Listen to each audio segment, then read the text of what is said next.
മസ്കത്തിൽ നടന്ന Iran America ചർച്ചയ്ക്ക് പരിസമാപ്തി. തുടർ ചർച്ചാ തീയതി പിന്നീട് തീരുമാനിക്കും. സമ്മർദ്ദവും ഭീഷണിയും കൂടാതെയുള്ള ആണവ ചർച്ചയാണ് വേണ്ടതെന്ന് ഇറാൻ വിദേശകാര്യമന്ത്രി അബ്ബാസ് അറാഗ്ചി. ഒന്നും പ്രതികരിക്കാതെ അമേരിക്കൻ സംഘം. ഇറാനിലെ എണ്ണ മേഖലയുമായി ബന്ധപ്പെട്ട കൂടുതൽ സ്ഥാപനങ്ങൾക്കും ടാങ്കറുകൾക്കും മേൽ ഉപരോധം ഏർപ്പെടുത്തി അമേരിക്ക. ഇറാൻ കൂടുതൽ ഇളവുകൾക്ക് തയ്യാറാകണമെന്ന് ഫ്രാൻസ്. MC നാസർ ചേരുന്നുണ്ട് വിശദാംശങ്ങൾ നൽകാനായി. നാസർ, നിർണായകമായ ഒരു ചർച്ചയാണ് ഇപ്പോൾ. പോസിറ്റീവായിട്ടുള്ള വാർത്തകൾ പുറത്തു വരുന്നു. എന്തൊക്കെയാണ് പ്രതീക്ഷകൾ? ചീന തീർച്ചയായിട്ടും പിന്നിട്ട് ചില ആഴ്ചകളായി തുടരുന്ന വലിയ തോതിലുള്ള സംഘർഷവും അനിശ്ചിതത്വവും ആ ഒരു പശ്ചാത്തലത്തിലായിരുന്നു മസ്കത്തിൽ ഇന്ന് ചർച്ച നടന്നത്. ഇറാനും അമേരിക്കയും സമീപകാലത്ത് ഇതാദ്യമായിട്ടാണ് പരോക്ഷമായിട്ടുള്ള ഒരു ചർച്ചയ്ക്ക് തയ്യാറാകുന്നത് എന്ന പ്രത്യേകത കൂടിയുണ്ട്. ഒമാന്റെ വിദേശകാര്യമന്ത്രിയുടെ സാന്നിധ്യത്തിലായിരുന്നു പ്രധാനമായിട്ടും ചർച്ച നടന്നത്. ഇറാൻ സംഘവുമായി 2 വട്ടം ചർച്ച നടന്നു. ഇറാൻ മുന്നോട്ട് വെച്ചിരിക്കുന്ന ഉപാധികളും ചില വിശദമായിട്ടുള്ള കാര്യങ്ങളും അമേരിക്കൻ സംഘത്തെ അറിയിച്ചത് ഒമാനിലെ വിദേശകാര്യമന്ത്രി തന്നെയാണ്. എന്തായാലും ആ ചർച്ചയ്ക്ക് ശേഷമാണ് തുടർന്നും ചർച്ചകൾ മുന്നോട്ട് കൊണ്ടുപോകാനുള്ള ഒരു ധാരണയിൽ ഇരുപക്ഷവും എത്തിച്ചേർന്നിരിക്കുന്നത്. പക്ഷേ എന്നായിരിക്കും അടുത്ത ചർച്ച എന്ന തീയതി ഇനി തീരുമാനിച്ചിട്ടില്ല. കാരണം 2 സംഘാംഗങ്ങളും അവരുടെ നാടുകളിലേക്ക് മടങ്ങിപ്പോയ ശേഷം ആശയവിനിമയത്തെ തുടർന്ന് ഈ മധ്യസ്ഥ രാജ്യങ്ങൾ മുഖേനയായിരിക്കും അടുത്ത ചർച്ചയുടെ തീയതി തീരുമാനിക്കുക. കാരണം ഈ ചർച്ച നടക്കുന്ന ഘട്ടത്തിൽ തന്നെയാണ് തങ്ങളുടെ പൗരന്മാരോ എത്രയും പെട്ടെന്ന് ഇറാൻ വിടണമെന്ന ഒരു മുന്നറിയിപ്പ് വെർച്വൽ എംബസിയുടെ ഭാഗമായിട്ട് അമേരിക്ക പുറപ്പെടുവിച്ചിരുന്നു. അതോടുകൂടി കൂടുതൽ നെഗറ്റീവായിട്ടുള്ള ഒരു പ്രതികരണമായിരിക്കും ഈ ചർച്ച വരുത്തുക എന്ന ഒരു ആശങ്ക രൂപപ്പെട്ടിരുന്നു. പക്ഷെ വൈകിട്ടോടുകൂടിയാണ് ഏറെക്കുറെ ഒരു 3ാം വട്ട ചർച്ചയോടുകൂടിയാണ് ചർച്ച ഇനിയും തുടരേണ്ടതിന്റെ ആവശ്യകത അമേരിക്കക്ക് ബോധ്യപ്പെട്ടത്. പക്ഷേ ഇതുവരെയും അമേരിക്കൻ സംഘം ഈ ചർച്ചയെക്കുറിച്ച് യാതൊരു പ്രതികരണവും നടത്തിയിട്ടില്ല. അതേസമയം ഇറാൻ വിദേശകാര്യമന്ത്രി വലിയ പ്രതീക്ഷയാണ് ചർച്ചയെക്കുറിച്ച് മാധ്യമങ്ങളോട് സംസാരിച്ച ഘട്ടത്തിൽ വ്യക്തമാക്കിയത്. നല്ലൊരു തുടക്കമാണ് ഇത്. അതേസമയം തന്നെ ഈ ഒരു വലിയ തോതിലുള്ള സമ്മർദ്ദമോ ഭീഷണിയോ ഇല്ലാത്ത ഒരു ആണവ ചർച്ചയാണ് വേണ്ടത്. തങ്ങൾ അതാണ് ആഗ്രഹിക്കുന്നത്. എന്തായാലും ഇറാൻ ജനതയുടെ അവകാശങ്ങളും അവരുടേതായ താല്പര്യങ്ങളും വളരെ ശക്തമായി തന്നെ ഈ ചർച്ചയിൽ അവതരിപ്പിക്കാൻ സാധിച്ചു എന്നൊരു പ്രത്യാശ കൂടി അബ്ബാസ് അറാഗ്ചി ഇറാന്റെ വിദേശകാര്യമന്ത്രി പങ്കുവെക്കുകയും ചെയ്തിട്ടുണ്ട്. അതുകൊണ്ട് അതേസമയം യുദ്ധസന്നാഹങ്ങളും യുദ്ധത്തിന്റെ മുന്നൊരുക്കങ്ങളും ഒക്കെ അമേരിക്ക അതേപടി തന്നെ തുടരുകയാണ്.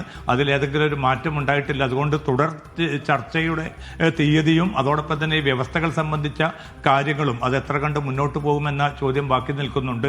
അതോടൊപ്പം തന്നെ ഇന്ന് നടന്ന ചർച്ച പൂർണ്ണമായിട്ടും ആണവ വിഷയത്തിൽ മാത്രം പരിമിതമായിരുന്നു. അത് ഇറാന്റെ കൂടി ആവശ്യമായിരുന്നു. പക്ഷേ അമേരിക്ക നേരത്തെ മുന്നോട്ട് വെച്ചത് ബാലിസ്റ്റിക് മിസൈൽ പദ്ധതികളും അതോടൊപ്പം തന്നെ മേഖലയിലെ പ്രോസസ്സുകൾക്ക് ഇറാൻ നൽകിക്കൊണ്ടിരിക്കുന്ന സൈനിക സഹായം നിർത്തണം എന്നതുൾപ്പെടെയുള്ള കാര്യങ്ങൾ കൂടി ചർച്ചയുടെ ഭാഗമായിട്ട് വരണമെന്ന് അമേരിക്ക ആഗ്രഹിക്കുന്നുണ്ട്. പക്ഷെ അതിലേക്ക് തൽക്കാലം ഇന്നത്തെ ചർച്ച പോയിട്ടില്ല. ഇനി തുടർ ചർച്ചകളിൽ അത് വരുമോ എന്ന കാര്യം വ്യക്തതയില്ല.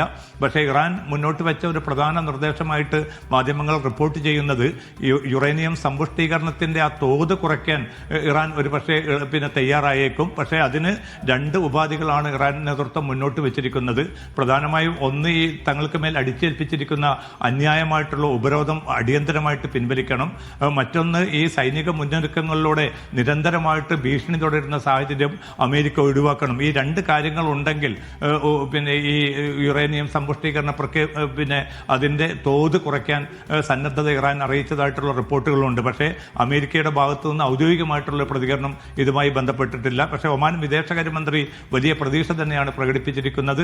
എന്തായാലും ചർച്ച തുടരും എന്ന ഒരു ആശ്വാസകരമായ ചർച്ച തുടരും. ഇതുവരെയുള്ള ചർച്ചയിൽ പോസിറ്റീവായ ചില കാര്യങ്ങളാണ് പുറത്തുവരുന്നത്. ഏറ്റവും പ്രധാനപ്പെട്ട കാര്യം എന്ന് പറഞ്ഞാൽ തുടക്കത്തിൽ തന്നെ ഇത്തരത്തിൽ ഒരു സംഘർഷം ഉടലെടുത്ത സാഹചര്യത്തിൽ തന്നെ അതൊരു യുദ്ധത്തിലേക്ക് പോകാതിരിക്കാൻ വേണ്ടിയുള്ള സകല ഇടപെടലുകളും ഈ മധ്യസ്ഥ രാജ്യങ്ങൾ നടത്തിയിരുന്നു. അത് എത്രത്തോളം നിർണായകമായിരുന്നു ഈ മധ്യസ്ഥ രാജ്യങ്ങളുടെ ഇടപെടൽ. ഒപ്പം ഇപ്പോൾ ഏറ്റവും ഒടുവിലായി വന്നിട്ടുള്ളത് കൂടുതൽ ഇളവുകൾക്ക് ഇറാൻ തയ്യാറാകണമെന്നുള്ള ഫ്രാൻസിന്റെ ഒരു പ്രസ്താവന കൂടിയുണ്ട്. ഇത് എങ്ങനെ കാണണം? ജീന, തീർച്ചയായിട്ടും ഗൾഫ് രാജ്യങ്ങളെ സംബന്ധിച്ചിടത്തോളം ഒരു യുദ്ധം ഇറാനുമായിട്ട് ഉണ്ടാവുകയാണെങ്കിൽ അത് അമേരിക്കയേക്കാൾ ഈ രാജ്യങ്ങളെ ആയിരിക്കും പ്രതികൂലമായിട്ട് ബാധിക്കാൻ പോകുന്നത്. ഗൾഫ് രാജ്യങ്ങളുടെ കെട്ടുറപ്പ്, ഐക്യം, ഭദ്രത, അതിൻ്റെ മുന്നോട്ടുള്ള പ്രയാണം, ഇതിന് ഈ ഒരു യുദ്ധം വലിയ ആഘാതം വരുത്തും, വലിയ പ്രത്യാഘാതങ്ങൾ വരുത്തും. അതുകൊണ്ട് തന്നെ ഏറ്റവും ശക്തമായിട്ടുള്ള ഇടപെടലുകളാണ് തുടക്കം മുതൽ തന്നെ ഈ എല്ലാ ഗൾഫ് രാജ്യങ്ങളും നടത്തിയത്. ഇതിൽ ആദ്യം തന്നെ എടുത്തു പറയേണ്ടത് UAE ആണ്. UAE തങ്ങളുടെ കര, വ്യോമ, ജലമാർഗമുള്ള ഒരു കേന്ദ്രവും ഇറാനെതിരായിട്ടുള്ള യുദ്ധത്തിന് പ്രയോജനപ്പെടുത്താൻ അനുവദിക്കുകയില്ല എന്ന് ആദ്യം തന്നെ പ്രഖ്യാപിച്ചു. തുടർന്ന് സൗദി അറേബ്യയും ഖത്തറും മറ്റ് ഗൾഫ് രാജ്യങ്ങളും അതേ നിലപാട് തന്നെ ആവർത്തിച്ചു. ഇതാണ് അമേരിക്കയെ വലിയൊരു പ്രതിസന്ധിയിലേക്ക് കൊണ്ടെത്തിച്ചത്. കാരണം എബ്രഹാം ലിങ്കൺ എന്ന ഏറ്റവും വലിയ ഒരു പടക്കപ്പൽ ഇവിടെ കൊണ്ട് നങ്കൂരമിട്ടു. അതോടൊപ്പം തന്നെ നവീന ഫൈറ്റർ വിമാനങ്ങൾ ജോർദാനിലെ വ്യോമതാവളത്തിൽ കൊണ്ടുവച്ചു. മറ്റ് യുദ്ധസന്നാഹങ്ങളും ഒരുക്കങ്ങളും ഒക്കെ മുന്നോട്ട് കൊണ്ടുപോയെങ്കിലും ഈ മേഖലയിലെ രാജ്യങ്ങൾ അതിശക്തമായി തന്നെ ഒരു നിലപാടെടുത്തു. കാരണം തങ്ങളുടെ പ്രദേശങ്ങൾ ഉപയോഗപ്പെടുത്തിക്കൊണ്ടുള്ള ഇറാനെതിരായിട്ടുള്ള ഒരു ആക്രമണവും അനുവദിക്കുകയില്ല എന്ന് ഒരു ഭാഗത്ത്. അതോടൊപ്പം തന്നെ സംഘർഷം ലഘൂകരിച്ചിട്ടില്ല എങ്കിൽ അത് അമേരിക്കൻ താല്പര്യങ്ങളെയും പ്രതികൂലമായി തന്നെ ബാധിക്കുമെന്നൊരു മുന്നറിയിപ്പ് കൂടി ഈ രാജ്യങ്ങൾ അമേരിക്കക്ക് നൽകി. ഒടുവിൽ ഈ ചർച്ചയിൽ നിന്ന് തന്നെ പിന്മാറാനുള്ള ഒരു നീക്കം ഇടക്കാല 2 ദിവസം മുമ്പ് അമേരിക്ക നടത്തിയിരുന്നു. ആ ഘട്ടത്തിൽ ഈ 8 അറബ് മുസ്ലിം രാജ്യങ്ങളാണ് അതിശക്തമായിട്ട് അമേരിക്കക്ക് കത്തെഴുതുകയും എത്രയും പെട്ടെന്ന് ഈ ചർച്ച പുനരാരംഭിക്കാൻ അല്ലെങ്കിൽ ആ ചർച്ചയുമായിട്ട് മുന്നോട്ട് പോകാനുള്ള ഒരു അവസരം ഒരുക്കണമെന്ന് ആവശ്യപ്പെട്ടത്. അതേ തുടർന്നാണ് മസ്കത്തിൽ പരോക്ഷമായിട്ടാണെങ്കിലും ആ ചർച്ചയ്ക്ക് അമേരിക്ക തയ്യാറായത്. അതുകൊണ്ട് ഈ രാജ്യങ്ങളുടെ സമ്മർദ്ദത്തെ അതിജീവിച്ചുകൊണ്ട് ഒരു യുദ്ധം ഏകപക്ഷീയമായിട്ട് അടിച്ചേൽപ്പിക്കാനോ ഇസ്രായേലിന്റെ ഒരു താല്പര്യങ്ങൾക്ക് വേണ്ടി യുദ്ധം മുന്നോട്ട് കൊണ്ടുപോകാനോ അമേരിക്കക്ക് അത്ര എളുപ്പമാവുകയില്ല. അതാണ് ഈ തുടർ ചർച്ചകളിലേക്ക് കൂടി ഇപ്പോൾ ഈ സാഹചര്യം മാറ്റിയിരിക്കുന്നത്. പക്ഷെ എത്ര കണ്ട് അമേരിക്ക ഇതിൽ ഉറച്ചു നിൽക്കും, അല്ലെങ്കിൽ ഇസ്രായേൽ അമേരിക്കയ്ക്ക് മേൽ ഇനിയും സമ്മർദ്ദം തുടരുകയാണെങ്കിൽ മറ്റൊരു തീരുമാനത്തിലേക്ക് അമേരിക്കയെ അത് പ്രേരിപ്പിക്കുമോ എന്നതുൾപ്പെടെയുള്ള ചോദ്യങ്ങൾ കൂടി ഈ ഘട്ടത്തിൽ അതാണ്. ഏതായാലും ആ സമ്മർദ്ദ തന്ത്രം ഫലിച്ചു എന്ന് വേണം കരുതാൻ. നാസർ സൂചിപ്പിച്ചതുപോലെ തന്നെ അമേരിക്ക സ്വമേധയാ എടുത്ത ഒരു തീരുമാനമായിരുന്നില്ല ഇത്തരത്തിൽ ചർച്ച നടത്താം എന്നുള്ളത്. ഈ പറഞ്ഞ പോലെ ഗൾഫ് രാജ്യങ്ങൾ, മധ്യസ്ഥ രാജ്യങ്ങളുടെ ഇടപെടൽ, തുടർച്ചയായുള്ള സമ്മർദ്ദമൊക്കെയാണ് ഇത്തരത്തിലൊരു ചർച്ചയ്ക്ക് തന്നെ അമേരിക്കയെ പ്രേരിപ്പിച്ചത്. ഏതായാലും ഈ ഘട്ടത്തിൽ ചർച്ച അവസാനിച്ചപ്പോൾ പുറത്തുവരുന്നത് പോസിറ്റീവായിട്ടുള്ള കാര്യമാണ്. ഇനി അടുത്ത ചർച്ച എപ്പോഴാണെന്ന് തീരുമാനിച്ചിട്ടുമില്ല.